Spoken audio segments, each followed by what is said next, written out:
নমস্কার, আপনারা দেখছেন নিউজ নাও। আমি চোখ রাখছি এই মুহূর্তের সংবাদে। বাংলাদেশের সনাতন ধর্মগুরু গ্রেফতার এবং বিশেষ করে সনাতন সংখ্যালঘুদের উপর আক্রমণের প্রতিবাদে একে একে বন্ধ হয়ে যাচ্ছে ত্রিপুরা বাংলাদেশ সীমান্ত হাটগুলি। এক্ষেত্রে ইতিমধ্যেই অনির্দিষ্টকালের জন্য বন্ধ হয়ে গেল কৈলাসহর এবং শ্রীনগর সীমান্ত হাট। বাংলাদেশের সংখ্যালঘু হিন্দুদের উপর আক্রমণের ঘটনা নিয়ে আগেই প্রশ্নচিহ্নের মুখে দাঁড়িয়েছিলেন অন্তর্বর্তীকালীন মোহাম্মদ ইউনূস সরকারের ভূমিকা। এবার আগুনে ঘি ঢালল সনাতন ধর্মগুরুর গ্রেফতার এবং জামিন নাকচের বিষয়টি। হিন্দু সন্ন্যাসী চিন্ময় কৃষ্ণ দাসকে গ্রেফতার ও জামিন নাকচ করে দেওয়ার পর প্রতিবাদে একে একে বন্ধ হয়ে যাচ্ছে ত্রিপুরা বাংলাদেশ সীমান্ত হাটগুলি। ইতিমধ্যে অনির্দিষ্টকালের জন্য বন্ধ হয়ে গেল দক্ষিণ ত্রিপুরা জেলার সাব্রুমের শ্রীনগর সীমান্ত হাট। একইভাবে অনির্দিষ্টকালের জন্য বন্ধ হয়ে গেল কৈলাসহরের সীমান্ত হাটও। আগস্ট মাসের পরে বিক্ষিপ্তভাবে কয়েকদিন খোলা হয়েছিল এই সীমান্ত হাটগুলো, কিন্তু গত 22 অক্টোবরের পর থেকে অচল অবস্থা সৃষ্টি হয় রাজ্যের সীমান্ত হাটগুলিতে। বাংলাদেশের অস্থির পরিস্থিতির কারণেই একে একে বন্ধ হয়ে যাচ্ছে সীমান্ত হাটগুলি বলে জানিয়েছে স্থানীয় প্রশাসন। 5 আগস্ট শেখ হাসিনা সরকারের পতনের পর থেকেই এক প্রকার অনিয়মিত হয়ে পড়েছিল ত্রিপুরা বাংলাদেশ আন্তর্জাতিক সীমান্ত হাটগুলি। উভয় পক্ষের স্থানীয়দের বাণিজ্য ও মত বিনিময়ের জন্য মিলিত স্থান হিসেবে কাজ করে ইন্দো বাংলা বর্ডার হাট। স্থানীয় পণ্যের সরাসরি বাণিজ্যের সুবিধা করে দেয় ভারত ও বাংলাদেশের দ্বারা ভাগ করা সীমান্তের জিরো লাইনে অবস্থিত এই বর্ডার হাটগুলো। শাকসবজি, ফল, মশলা, বাঁশের পণ্য, হস্তশিল্প এবং তাঁতের জিনিসপত্র, ছোট গৃহস্থালির কৃষি উপকরণ, প্রক্রিয়াজাত খাবার, প্রসাধনী, পোশাক ইত্যাদি সাধারণ পণ্যের ব্যবসা করা হয় এই সীমান্ত হাটগুলিতে। বিশ্ব ব্যাংকের দেওয়া তথ্য অনুযায়ী প্রতিটি সীমান্ত হাটের আনুমানিক মোট বাণিজ্য হয় গড়ে প্রায় 4 কোটি টাকা। নিয়মিত সীমান্ত হাট ট্রেন্ডিং আইটেমের সংখ্যা বাড়ানো, সর্বাধিক বাণিজ্যের পরিমাণ বৃদ্ধি এবং অধিক সংখ্যক লোক ও বিক্রেতাকে ব্যবসায়ের অনুমতি দেওয়ার মাধ্যমে মোট বাণিজ্য বাড়ানোর সম্ভাবনা নিয়ে পূর্বতন শেখ হাসিনা সরকারের সঙ্গে বিশেষ চুক্তি হয়েছিল কেন্দ্রীয় সরকারের। কিন্তু বর্তমানে অন্তর্বর্তীকালীন সরকারের সময়ে এই বিষয়ে কোনো রকম পদক্ষেপ না নেওয়ায় সীমান্ত হাটের বাণিজ্য কমে গেছে অনেকটাই। তবে তার উপরে যোগ হয়েছে বাংলাদেশে সংখ্যালঘু এবং সনাতন হিন্দুদের উপর আক্রমণ, যার প্রথম এবং সুদূর প্রসারী প্রভাব পড়েছে সীমান্ত হাট বাণিজ্যের উপর। ব্যুরো রিপোর্ট, নিউজ নাও। বন্যায় ক্ষতিগ্রস্ত হওয়ার কারণে বন্ধ রয়েছে ডুম্বুর জলপ্রপাত প্রকল্প। প্রেক্ষিতে রাজ্যে আসছে ন্যাশনাল হাইড্রো ইলেকট্রনিক পাওয়ার কর্পোরেশন বা এনএইচপিসির বিশেষজ্ঞ দল। প্রকল্পটি সংস্কারের পাশাপাশি এর উৎপাদন ক্ষমতা বৃদ্ধির ক্ষেত্রে পদক্ষেপ নেবে এনএইচপিসি। রাজ্যের সাম্প্রতিক ভয়াবহ বন্যায় ক্ষতিগ্রস্ত হবার কারণে নিষ্ক্রিয় হয়ে যাওয়া ডুম্বুর জলবিদ্যুৎ প্রকল্প সংস্কারে রাজ্যে আসছে national hydro electric power corporation বা এনএইচপিসির বিশেষজ্ঞ দল। গোমতী নদীর উপর অবস্থিত ডুম্বুর জলবিদ্যুৎ প্রকল্পটি শুরু থেকে বিদ্যুৎ পরিকাঠামোর মূল ভিত্তি হিসেবে কাজ করছে ত্রিপুরায়, কিন্তু সাম্প্রতিক বিধ্বংসী বন্যা মারাত্মকভাবে ক্ষতিগ্রস্ত করেছে এই জলবিদ্যুৎ কেন্দ্রটি। রাজ্য সরকারের আবেদনে সাড়া দিয়ে এই গুরুত্বপূর্ণ জলবিদ্যুৎ প্রকল্পটিকে পুনরুজ্জীবিত করতে বিশেষজ্ঞ প্রতিনিধি দল রাজ্যে পাঠানোর সিদ্ধান্ত নিয়েছে national hydro electric power corporation. শুধুমাত্র এই প্রকল্পটির সংস্কারই নয়, ডুম্বুর জলবিদ্যুৎ কেন্দ্রের উৎপাদনের ক্ষমতা বৃদ্ধির বিষয়টিতেও কাজ করবে national hydro electric power corporation বিশেষজ্ঞ প্রতিনিধি দলটি। রাজ্যে ক্রমবর্ধমান জনসংখ্যা এবং অর্থনীতির জন্য গুরুত্বপূর্ণ প্রয়োজন হল ডুম্বুর জলবিদ্যুৎ প্রকল্প। এক্ষেত্রে প্রকল্পটির ক্ষতির পরিমাণ মূল্যায়ন, বর্তমান অবকাঠামো মূল্যায়ন এবং পুনরুদ্ধার এবং আধুনিকীকরণের জন্য একটি সুসংহত পরিকল্পনা প্রণয়ন করবে এনএইচপিসি। সর্বশেষ পাওয়া তথ্য অনুসারে ডুম্বুর জলবিদ্যুৎ প্রকল্প সাইটে প্রকৌশলী এবং প্রযুক্তি বিশেষজ্ঞদের প্রাথমিক একটি দল পাঠিয়েছে এনএইচপিসি। আপগ্রেড করার সুবিধাটিতে অত্যাধুনিক সরঞ্জাম থাকবে, যা চরম আবহাওয়ার পরিস্থিতি সহ্য করার জন্য ডিজাইন করা হয়েছে। প্রাকৃতিক দুর্যোগের প্রভাব থেকে রক্ষা করার জন্য বিশেষভাবে তৈরি করা হয়েছে ডিজাইন বলে নিউজ নাওয়ের সঙ্গে একান্ত আলাপচারিতায় জানিয়েছে রাজ্য সফররত এনএইচপিসির আধিকারিকরা। ডুম্বুর জলবিদ্যুৎ কেন্দ্র যখন চালু হয় তখন রাজ্যের বিদ্যুতের চাহিদা মেটাতে গুরুত্বপূর্ণ ভূমিকা পালন করে এই প্রকল্পটি, কিন্তু বর্তমানে তা বন্ধ থাকার কারণে বিকল্প শক্তির উপর নির্ভরতা বেড়েছে, যার মধ্যে অনেকগুলি কম টেকসই এবং বেশি ব্যয়বহুল। এই প্রকল্পে গভীর আগ্রহ প্রকাশ করেছেন স্থানীয় জনগোষ্ঠী এবং পরিবেশ বিশেষজ্ঞরাও। জলবিদ্যুৎ কেন্দ্রটি কেবল বিদ্যুতের উৎসই নয়, উপরন্তু অগ্রগতি এবং স্বনির্ভরতার প্রতীকও এই জলবিদ্যুৎ প্রকল্পটি। এই প্রকল্প বন্ধের সুদূর প্রসারী পরিণতি পরিলক্ষিত হয়েছে। এই প্রকল্প বন্ধ হয়ে যাওয়ার কারণে শিল্প, কৃষি এবং সংশ্লিষ্ট এলাকার পরিবারগুলোর উপর প্রভাব পড়েছে ব্যাপক। এদিকে এই প্রকল্পের সংস্কার প্রক্রিয়ার সময় পরিবেশগত স্থায়িত্ব একটি প্রধান বিবেচ্য বিষয় হবে বলে জানিয়েছে এনএইচপিসি।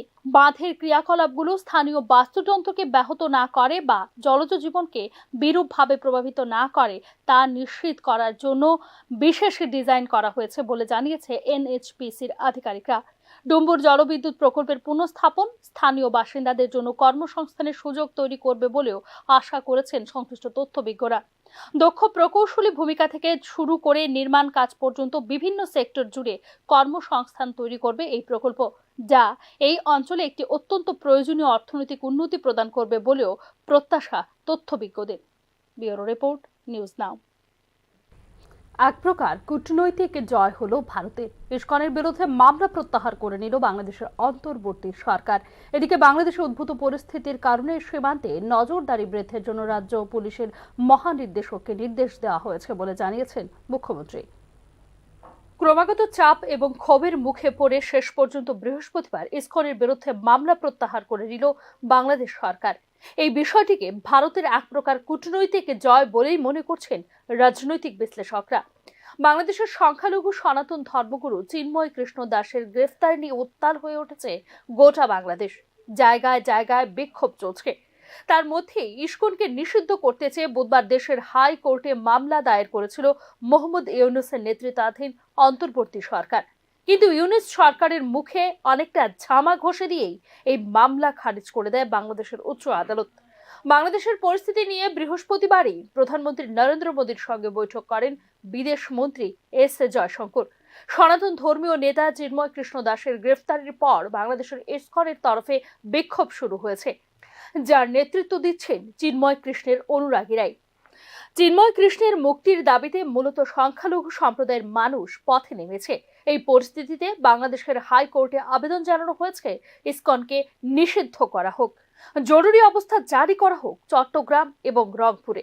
যেহেতু সরকার ইতিমধ্যেই ইসকনের বিরুদ্ধে পদক্ষেপ নিয়েছে এবং চট্টগ্রামে আইনজীবী হত্যাকাণ্ডের ঘটনার ব্যবস্থা নিয়েছে, তাই আদালতে এই বিষয়ে হস্তক্ষেপ বা স্বতঃপ্রণোদিতভাবে ইসকনের বিরুদ্ধে কোনো নির্দেশ দেবার পক্ষপাতী নয় বলে রিপোর্ট করেছে বাংলাদেশের সংবাদ মাধ্যমগুলো। ফলে ইসকনের বিরুদ্ধে করা মামলা খারিজ হয়ে গিয়েছে আদালতে।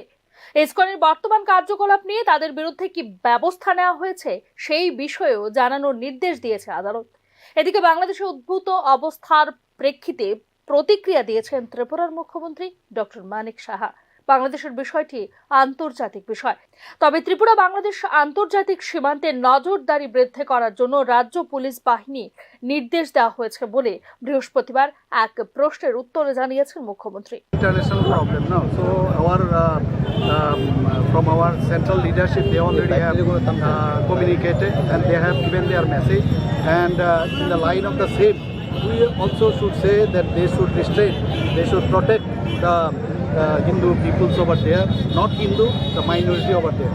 So we are actually observing, and I have already talked to DG also today.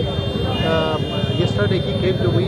I told him that to see the borders so that there should not be any intruders should come inside. Hasina সরকারের পতনের পর বিশেষ করে হিন্দু সংখ্যালঘুদের উপর দেশ জোড়া আবহে বেশ কিছু ধর্মীয় সংগঠন মিলে তৈরি করা হয় সনাতনী জাগরণ মঞ্চ। মঞ্চের মুখপাত্র নির্বাচিত হয়েছিলেন চিন্ময় কৃষ্ণ দাস। তাঁরই ডাকে ঢাকার শহীদ মিনার, চট্টগ্রাম ইত্যাদি নানা এলাকায় সমাবেশে যোগ দেন হাজার হাজার সংখ্যালঘু। চট্টগ্রামে সমাবেশের পর তার বিরুদ্ধে দেশদ্রোহের মামলা করেছিলেন স্থানীয় এক বিএনপি নেতা।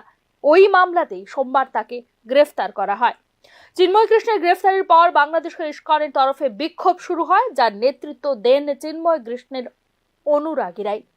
চিন্ময়ের মুক্তির দাবিতে মূলত সংখ্যালঘু সম্প্রদায়ের মানুষ পথে নেমেছে। এই পরিস্থিতিতে বাংলাদেশে হাইকোর্টে আবেদন জানানো হয় ইসকনকে নিষিদ্ধ করা হোক, জরুরি অবস্থা জারি করা হোক চট্টগ্রাম এবং রংপুরে। মঙ্গলবার চিন্ময় কৃষ্ণকে আদালত থেকে বার করার সময় আইন শৃঙ্খলাকারীদের বাহিনী এবং আইনজীবীদের সঙ্গে তার অনুগামীদের সংঘর্ষ বাধে। ঘটনায় এক আইনজীবীও নিহত হন। গত 5 আগস্ট বাংলাদেশের তৎকালীন প্রধানমন্ত্রী শেখ হাসিনা ক্ষমতাচ্যুত হওয়ার পর থেকেই দেশ জুড়ে সংখ্যালঘুদের উপরে নির্যাতনের একের পর এক অভিযোগ প্রকাশ্যে এসেছে। অভিযোগ, দেশের নানা প্রান্তে সংখ্যালঘুদের ঘরবাড়ি জ্বালিয়ে দেওয়া হয়, ভাঙচুর চালানো হয় ধর্মীয় প্রতিষ্ঠানগুলিতেও। ইউনূস পরিচালিত অন্তর্বর্তী সরকার ক্ষমতায় আসার পরেও আরও অবনতি হয় পরিস্থিতির। সংখ্যালঘুদের সুরক্ষা ও ধর্মীয় অধিকার সুনিশ্চিত করার আশ্বাস দিলেও বিশেষ করে হিন্দু সংখ্যালঘুদের উপর আক্রমণ বন্ধ করতে সম্পূর্ণরূপে ব্যর্থ মোহাম্মদ ইউনূসের অন্তর্বর্তী সরকার। স্বাভাবিক কারণে বিষয়টি নিয়ে ঘরে এবং বাইরে প্রচন্ড সমালোচনার সম্মুখীন বাংলাদেশের বর্তমান অন্তর্বর্তী সরকার। Bureau report, news now. দীর্ঘদিনের দাবি অনুযায়ী পঞ্চায়েতের রাস্তা নির্মাণের জন্য লিখিতভাবে আবেদন করা সত্ত্বেও রাস্তা নির্মাণ না করে ড্রেনেজ সংস্কারের কাজ পুনরায় শুরু করায় নির্মাণ কাজ বন্ধ করে দেন ক্ষুব্ধ এলাকাবাসী। ঘটনা আমবাসা ব্লকের জগন্নাথপুর গ্রামের সুরেন্দ্র রিয়াং পাড়ায়। জানা যায়, বিগত বামফ্রন্ট সরকারের আমলে সুরেন্দ্র রিয়াং পাড়ার 1 নম্বর ওয়ার্ডের প্রায় 1 কিলোমিটার রাস্তার মধ্যে 100 মিটার রাস্তা ব্রিক সলিং ও ড্রেন নির্মাণ করা হয়েছিল, কিন্তু এর মধ্যে আধা কিলোমিটার রাস্তা ও ড্রেন নির্মাণের কাজ বাকি রয়ে গেছে।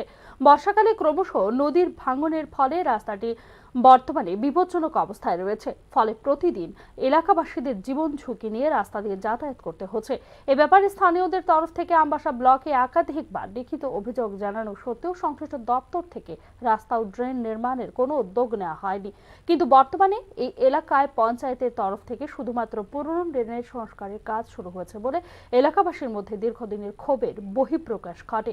ক্ষুব্ধ এলাকাবাসী ড্রেন নির্মাণের কাজে নিযুক্ত শ্রমিকদের কাজে বাধা দান করেন।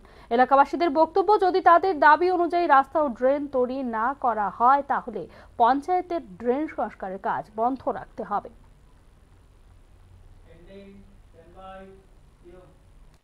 এখনকার মতো সংবাদ এখানে শেষ করছি। অন্যান্য আপডেটস পেতে চোখ রাখুন নিউজ নাও এর পর্দায়। প্রদ্যুৎ আছে।